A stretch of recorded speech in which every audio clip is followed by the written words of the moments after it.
Marmaduke, the very different dragon.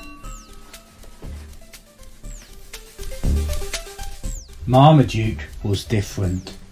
The other dragons were purple with smooth shiny scales, but Marmaduke was faded orange with sticky out scales.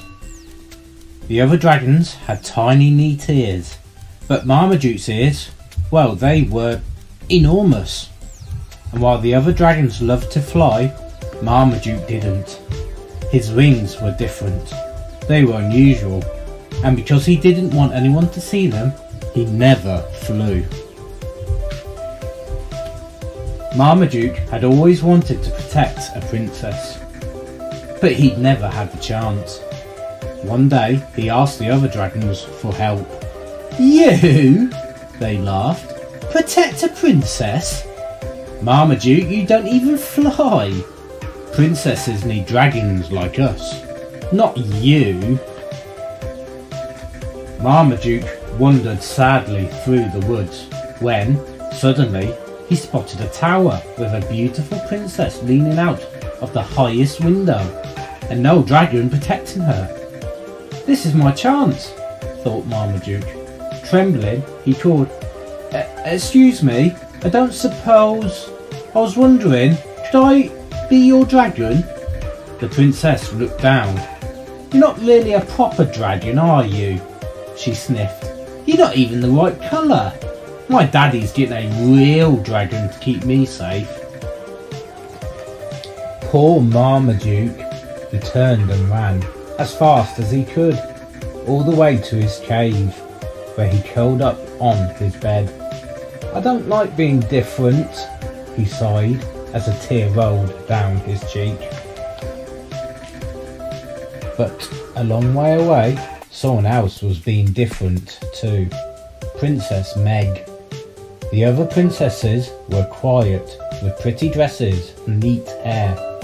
But Meg was loud, with a crazy dress and very messy hair. And while the other princesses sat calmly on their chairs, Meg loved to dance, in a most un-princess-like way. None of the dragons wanted to protect Meg, but she didn't mind. "Who'd want to steal me?" she chuckled. "I don't need a dragon." And Meg was happy, especially today. Today she felt like dancing. She discoed across the drawbridge, leapt over logs, twisted through tall trees and danced away till dusk. But Meg was having too much fun, and as she boogied through the bushes, she realised she was lost. Deep in the woods, in the dark, all alone. "Help!" she cried. "Please help!" But she was so far away that no one could hear her. Or could they? Because a long way away there was someone. Someone with enormous ears. Someone who heard her. "Marmaduke!"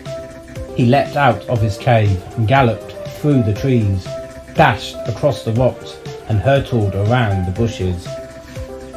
"I've come to rescue you," Marmaduke puffed proudly. "Oh, thank you," cried Meg. Meg leapt on Marmaduke's back, ready to fly. But Marmaduke started to run. "I think flying would be quicker," said Meg. I don't fly," said Marmaduke quietly. "My wings don't look like other dragon wings. They're different." "I'm sure they're fine," said Meg kindly. "Why don't you show me?" And so, very slowly, Marmaduke opened his wings. Up, up they went, reaching to the sky. The most amazing wings Meg had ever seen. "Those are different," gasped Meg, as they shimmered and sparkled. "Fantastically different. Beautiful." Marmaduke smiled. "Really?"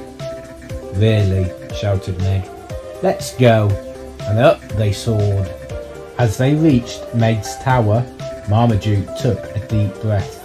"I don't suppose you need a dragon to protect you?" he asked, nervously. Meg shook her head. "Not really. You see, I'm not like other princesses." Marmaduke's face fell and he turned away sadly. Then Meg smiled.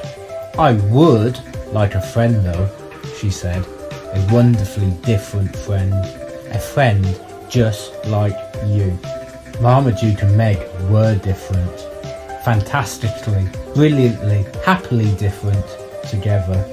The other dragons watched them, shaking their heads. "Really, they're having too much fun," they grumbled. "They're far too happy." "I wish," they each muttered, "I wish that I could be that different."